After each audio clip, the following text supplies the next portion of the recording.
Hey guys, this is What If here. Today I want to tell you something that I'm going to be doing, and I'm sure as you've read the title above, I'm going to be doing a NASCAR 14 Let's Play on the 360.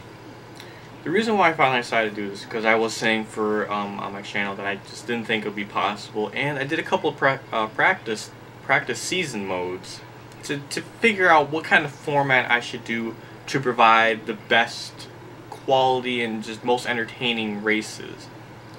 To explain why I chose the decision I made, I need to start from the beginning.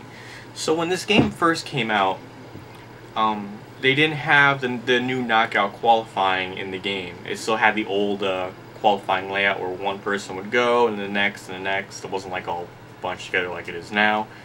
And because they used that format, the AI's qualifying lap times were much faster than they were in race trim. So whenever I did qualifying races, I would averagely qualify in the middle of the pack, and racing my way up would be pretty fun actually, and I did a lot of seasons with that, and I averaged, and by the end of the season I would win maybe 6 or 7 races a season, and it was very fun to do.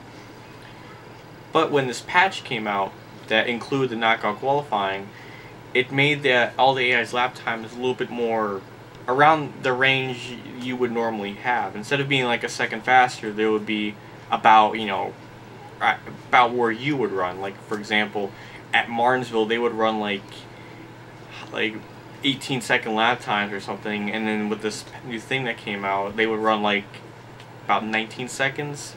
Again, the lap times are about a second off from what they were in qualifying to what they are now, so I mean, it was a little bit within a realistic kind of range. Therefore, it made qualifying easier, and when I did qualifying races, I would start up at the front every time. I did a practice season, or I did a test session, entire season mode with that format, just qualifying the races and just doing the races and winning, and seeing how it would end, how it would end up. And I ended up the season with like 17 poles and like 25 wins.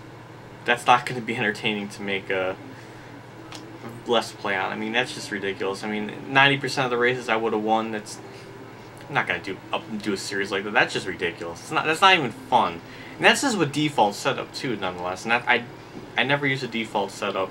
Even when the game first came out, I just used this default setup. I didn't touch anything, and I was kicking ass. And winning 25 races and trying to do a format for a Let's Play like that's just ridiculous. I mean, that wouldn't be fun at all. Just be me winning all the time with no challenge or threat at all. I even tried doing pit stops to spice it up, adding 3 times wear in a 10% race. It didn't do anything. In fact, it made it even easier to win. And with this new knockout thing, it's like, well, I can't start last because they're just good enough to where I can't start last and win and everything. So it just didn't work. It was stuck in limbo where it's like, I'm too good to qualify, but if I don't qualify, I would never win. So it would never be like entertaining for you to watch. And so the best possible format that I tried was using a custom setup. I found a website to use setups, and I applied them to every track I used except for like Daytona and Talladega. I just used default setup.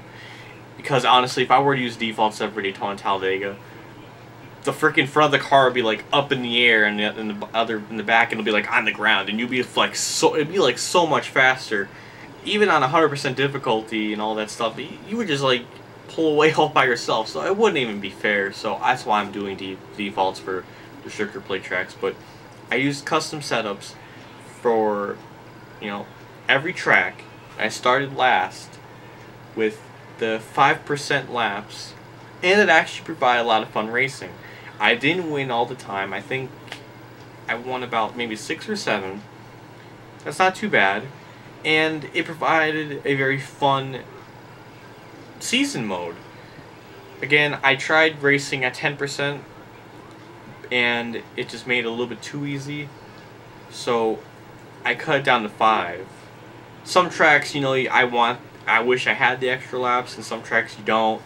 It's just kind of how it goes. I mean, it's either 10% where I win like a shit ton, or 5% where it provides more challenge. So I think 5% will be a good medium.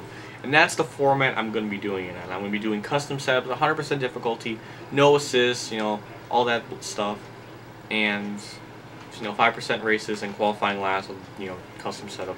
If I do it under that format, that'll be okay. Because I know probably my subscribers are wondering why I didn't do it, or some people may not have seen all my videos and wondering why. Well, that explained it. That kind of explains why. But I will be doing Let's Play for NASCAR 14. I will do another follow-up video explaining what car you want me to be, because I think it's always fun to get my subscribers involved of what car they want me to be. So I'll make a follow-up video, so do not comment down below. That'll be for a separate video all on its own for another time. Just explain that I'm going to be doing it in what format and how I'm going about doing it. So that is kind of like the layout I'm going to be doing for the NASCAR 14. That's the only possible way I can do this that'll be entertaining. Any other way would just be either winning like 25 races, or just not winning at all and just being like boring. So that's the best possible format I can think up of.